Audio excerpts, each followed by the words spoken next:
the big question now. What do you need to make a successful audio drama? I won't push it on you because you asked it to me the first time. But feel free to cut in if you've got a good answer. Oh, absolutely. Absolutely, I will.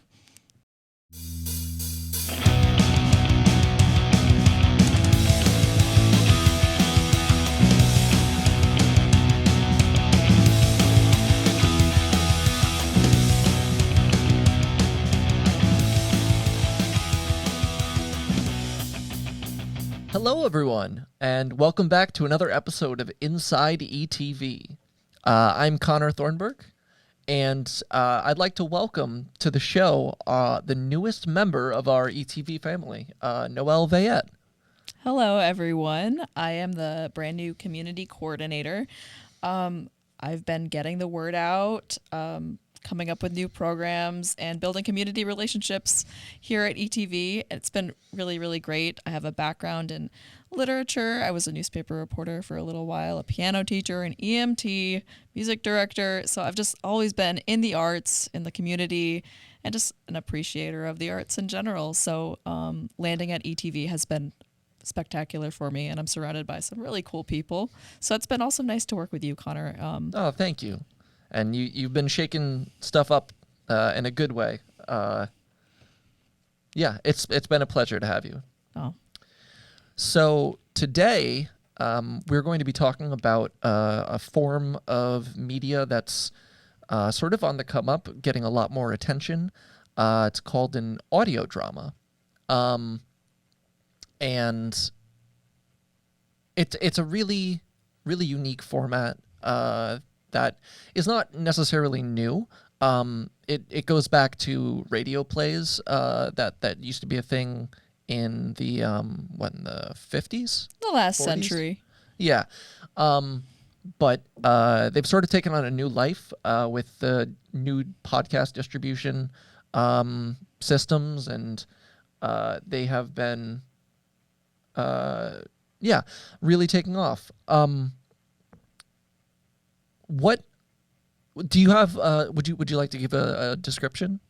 Sure. So audio dramas, I think, really became popular on the podcast format within the past 10 or 15 years. When podcasts sort of started to become a thing, people were like, what can we do to sort of expand this medium? Like, how can we make this interesting for all sorts of people? Mm-hmm. And audio dramas became sprung up in different places, and it happens to be the format of podcasts that I enjoy the most.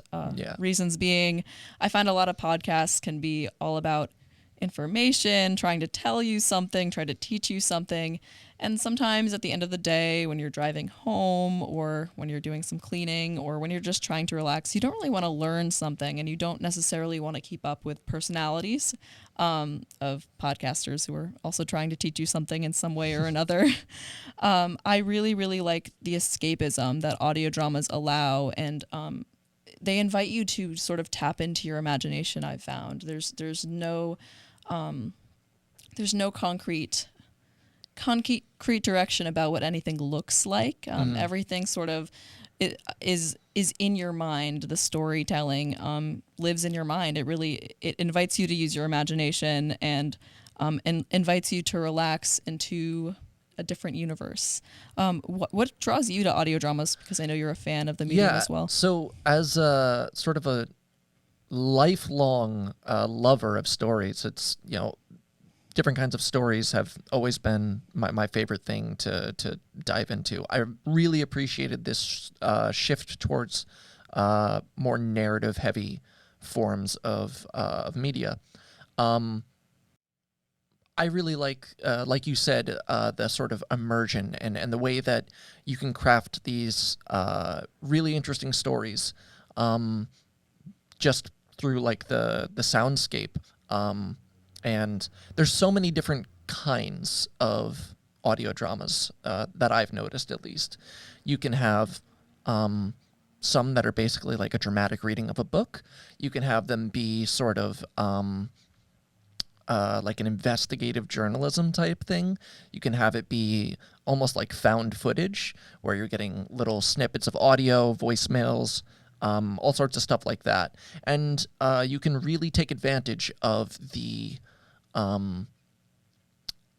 format by not just having people read, but by incorporating all these different audio cues and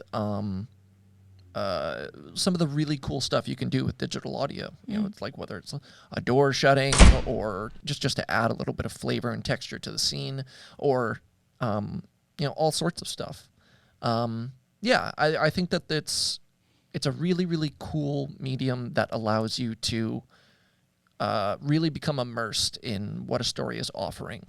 So I like the way that you said flavor and texture and then described the audio effects, because that is what separates it in some ways from audiobooks, as you were talking about before. It is like this immersive acoustic experience that is separate from sort of just reading a story from start to finish, usually. What sort of audio dramas do you listen to? Like, what are your favorite titles? Ooh, there's so many. I think my favorite one is a show called Tanis, at least for the first couple seasons.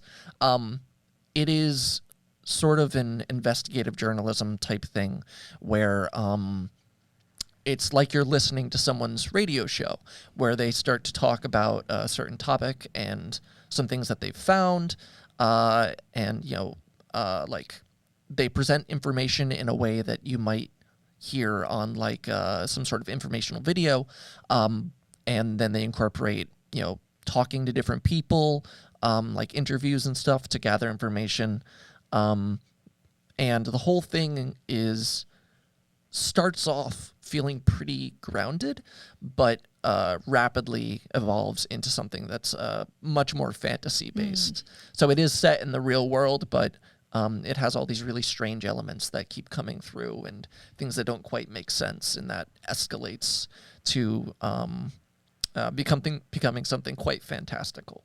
I also really like, as far as like the enhanced audiobook type thing, there's a really fantastic one, I believe called Leviathan,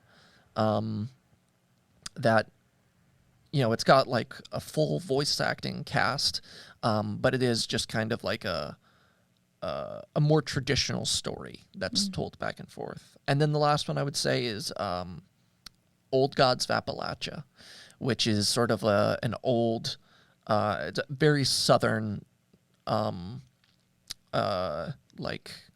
Appalachia type horror stories, and you really get to know all these different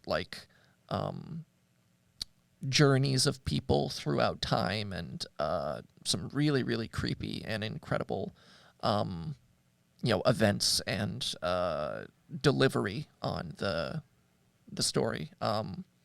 Highly recommend all three of those. I really will have to check all of those out. Yeah. Sometimes I feel a little lost in this world. I've only very recently started indulging in this media. I've noticed that those titles that you were mentioning included surrealist themes and also folklore at the end there. Those are themes that I'm very interested in, and I find very... what word am I searching for? Something that transports you from where you are to someplace totally different, and that really is what I use this for, because art, as we know, is functional in our lives. The titles that I enjoy, a lot of them come from Night Vale Presents, which comes from the very famous podcast Welcome to Night Vale. Welcome to Night Vale is a lovely, lovely immersive podcast because it is a fake community radio channel.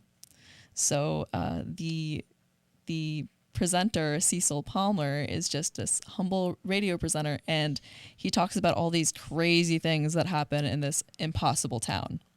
And I like to drive around and pretend I'm there. and it works well because the folks at Night Vale Presents, they have great music. They have just slow burn plot lines, which I actually really appreciate in this type of medium, where you get to know the characters, watch them develop, and then the plot will creep in. It takes its time. I really, really love that. Alice Isn't Dead is another production by the same Night Vale Presents. The sound effects really make it. It's about this truck driver who's trying to find her lost wife, and she's going through all these crazy, surreal towns, and I won't spoil it because it really is like a thriller. And the voice acting in that one is unbelievable. It's just unmatched. Then you have Within the Wires, also Night Vale Presents. I know I'm really hyping them up right now, but that one... They're good. They are good. They are good. They deserve it. But you were talking about, you mentioned a bit ago, like found footage, and Within the Wires, that's the entire premise. It's all different types of found footage. Yeah, I got to sit down and actually take the time on that one. But from Rusty Quill, I also have listed the Magnus Archives, and I think you recognize that one, right?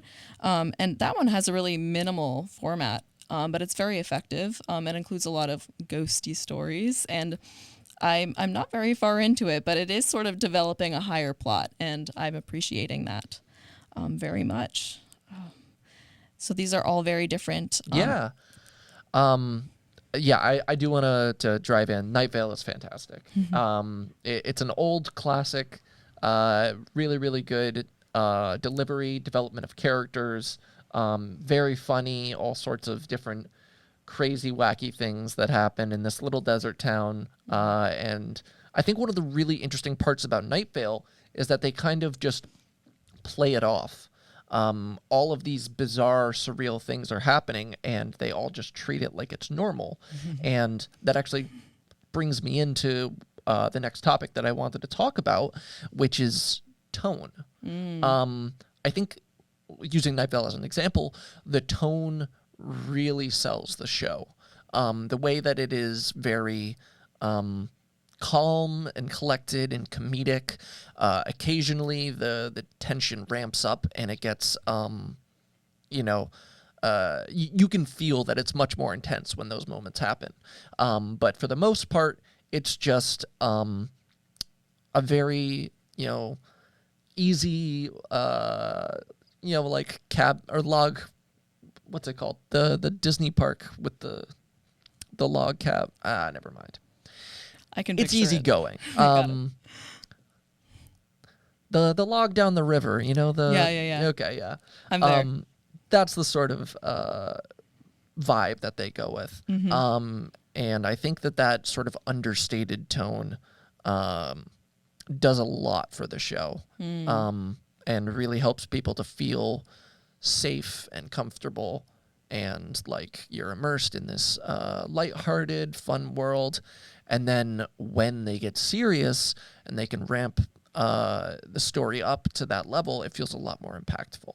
And a lot of other stories are really, really expert at using tone. I think the Old Gods of Appalachia is fantastic with that, and the way that they craft this thing that feels like a really impactful, like folksy narrative that feels like it could be real. And it sort of sells not just the horror that they like the supernatural horror, but also the horror of life during the like 1800s and that time period, and being a coal miner, and the way that you deliver your plot points and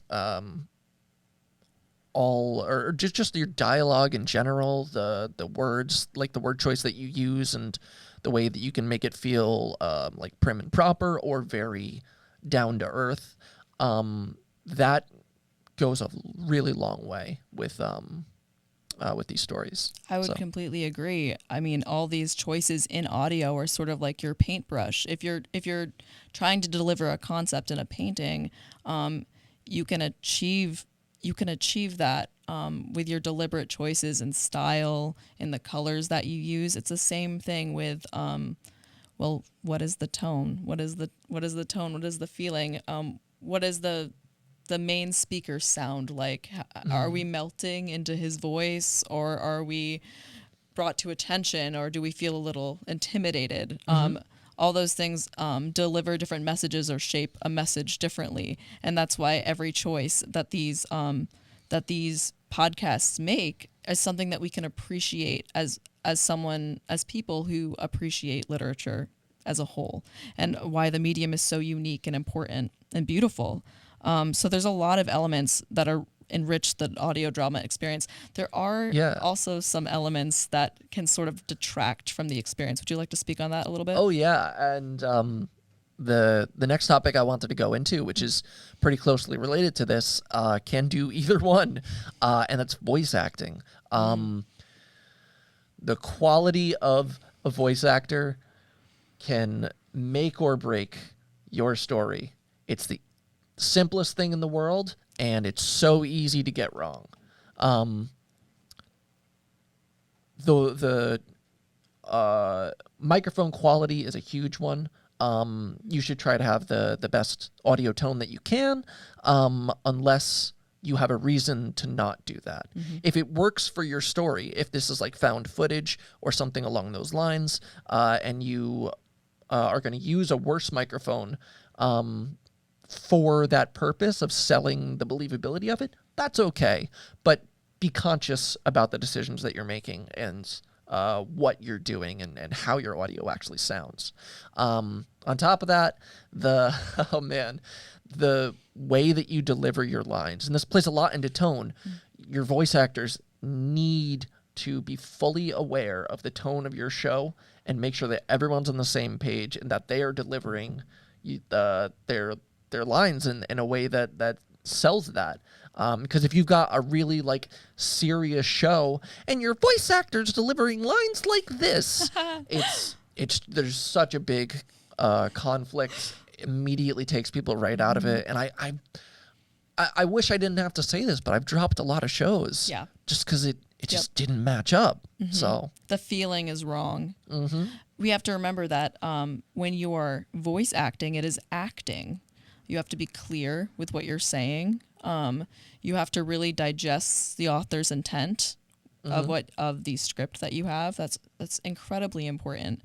Even more important when you only have audio to go off of, and you don't have the added stimulation of visual media. Yeah. It's so important to be clear and to have the correct tone, as aforementioned, and again, to really digest the intent of the work and be studious as like a voice actor, in my opinion. Absolutely. And I do just want to piggyback on that really quickly. I think a lot of people have this instinct to overplay the tone that they're going for as well. This really became an issue, or not an issue, but I believe this stems from like cartoon voice acting. They feel like to get across the wacky nature of that art form, they really have to sell it. They have to go over the top with their voice acting, and unfortunately, even as a lot of animation has gotten more serious, especially in English-speaking animated shows, that stays, and it detracts from the experience because they're going so over the top. Even if they're getting the right level of, even if they're getting the right kind of tone, they're pushing it way too far. And I think that's something you also need to be careful about when you're trying to sell the tone, when you're trying to deliver lines for your show. But yeah, that makes perfect sense. Go back to what, that's perfect. Yes. I think that intent of why you're making an audio drama will help you be more conscious about how you're delivering. Like I was saying before, I listen to audio dramas in order to escape and to relax and to be transported into another world. When you're watching a cartoon, you want to be stimulated and you want that, the brightness of a cartoon, the colors, and it's a very bright experience, especially when we're talking about like American cartoons. So this is sort of departed from that. And you mentioned earlier about microphone quality, and that is huge. I think I just wanted to add the biggest time that I've ever noticed that wasn't actually when the microphone quality was necessarily consistently poor, because I have enjoyed audio media before with the microphone quality like a little lo-fi. The time that I really, really noticed it was when I was listening to something of high quality, and then another voice actor came in with their part, and it was completely different. The microphone quality was completely different, and they were supposed to be in the same room, and I was just completely ejected from the world that I had sunk into, and Totally I noticed it way more than if it was just, one type of microphone, one quality. Another thing is just mistakes in continuity, but I think that hurts like any type of media like this. It can be tough, depending on how complex the story that you're building is, to make sure that you maintain continuity. But yeah, any dedicated fan base though can make bridges for that anyway, so it's not super important. And a clever writer can add in something new in a way that makes the plot point not a bug but a feature. Absolutely. Right? And when you're talking about cleverness and making the best and just learning as you go along, I think that we could probably talk about what in the end makes a podcast, or specifically an audio drama, maybe successful. Yeah, absolutely. That's the big question, isn't it? Before we move on to that, though, I just wanted to ask you about one more topic. Oh, absolutely.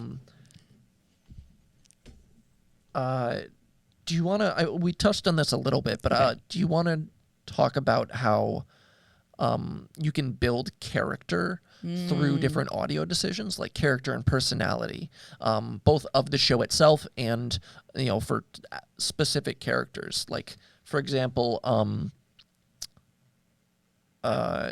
how certain sorts of like audio cues can sell a character's personality and the way that they act. Well, with atmosphere, musical atmosphere, I think is definitely a choice that we should be conscious of. Something to fill up the blank space. If you want a character to sound extra creepy, you can have some dissonant synths playing in the background, and it can really enrich that voice actor's presence. I'm always music minded, to be honest. I'm always thinking about what stories can we tell with the music supporting this type of media.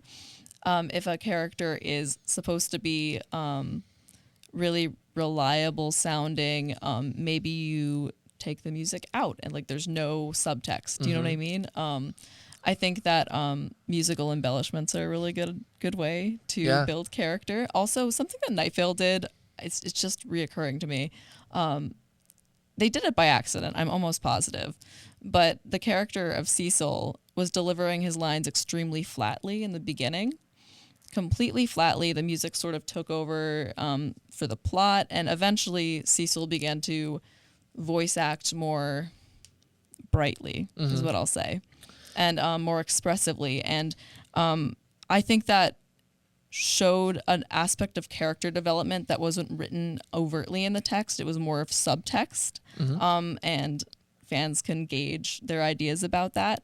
So I think that aspect of audio performance certainly builds character. And sort of on that note, he definitely began to act more emotively as time went on in the show. But there were also some moments during the show where he would depart from his normal flat tone and sort of start gushing about this thing or the other. And it was pretty rare, but it showing the things that a character cares about and the things that they're going to focus on with their voice, the things that make them sound different, tells us a lot about who the character is. And also, word choice and if what kind of dialect they're using, if they change how they're talking in terms of respect level when they're talking to different people. All sorts of stuff like that can tell us a lot. But yeah, the big question now, what do you need to make a successful audio drama? I won't push it on you because you asked it to me the first time. But feel free to cut in if you've got a good answer. Oh, absolutely. Absolutely, I will. Go ahead. So I think the most important thing with making any piece of art, the most important thing is that you are making something that you care deeply about. I think that trying to focus on being successful by doing all the right things and the things that make you a successful show will not sell nearly as well as if you really, really care about the property that you're making and want to make it good for the sake of quality itself. So that's really important. A dedicated team of close-knit people that you can rely on. An understanding of exactly what kind of tone you are going for and the messages that you want to deliver with your show, what you want the takeaway to be, whether that's the takeaway of the whole show or just the takeaway of a specific episode or specific part. Focusing on what that is, I think is really important, and being conscious and aware of the decisions that you make. And, you know, another thing that's really, really important, like we said, is the equipment that you're using. The quality of the microphones, if you're making active decisions about these, you should be making active decisions about what kind of sound quality you have and using the equipment that's right for that. Making sure that you are blending your sounds together, keeping levels equal between one character and another, and the way that you're working in those sound effects and the different audio cues that really help to sell your show. And for that, for what it's worth, you may want to consider having someone on the team that just sort of focuses on the soundscape and they don't touch any voice acting or anything, but they focus on bringing everything together by using music and sound effects to really, really sell it all. And do you have anything you want to add to that? I really like everything that you had to say thus far. I second everything that you said about the technical stuff. I don't think I could have said it any better. I completely agree about collaboration, just having people around you that believe in what you do. And part of having people around you that believe in what you do is you have to believe in it. And you were saying that really do something that you care about, that you really care about. It's hard to invest in your creative ideas sometimes when you're doing something for the first time or if you're unsure. Podcasting is new to a lot of people, and it can be intimidating because you want it to be good. But I think that what's important to know is that you can always learn as you go, and you don't have to be afraid of learning as you go. I know for a fact that Night Vale was a product of learning as you go. Yeah, and it's important to make mistakes and to make the right mistakes so that you can learn from them. Precisely. If you make a audio drama, this medium is only like 100 years old. You're helping to originate a medium that's being shaped all the time. And that's a beautiful thing. And so learning as you go and putting your originality into it, into what you really believe, not what you think it should be, but what you want it to be, that is going to make something great. Your investment in your own ideas, even if you're nervous about them, just get people around you who believe in what you do and believe in yourself. Why not? Just do it. Yeah. It's definitely a much more accessible format than people believe and much easier to get into. And to all of my creatives out there, I'd just like to say, if you decide you are going to take that first step, you're going to make the show of your dreams, and find some people to work with, please come into ETV. We've got all the equipment that you could need. We got a team of people that would love to work with you, and are just as passionate about this as I'm sure you are. Come on in, talk to us, and let's get to making stuff together. Let's make it. Let's do it. Yeah. Thank you very much. Check out our website, easthaven.tv. Follow us on Facebook as well. And, of course, subscribe on YouTube. You can find us by, East Haven TV on all of these platforms. And please tune in again and to see our show. Thank you for doing this with me, Noelle. Of course. Can't wait to do it again. Me too. Yeah. Thank you.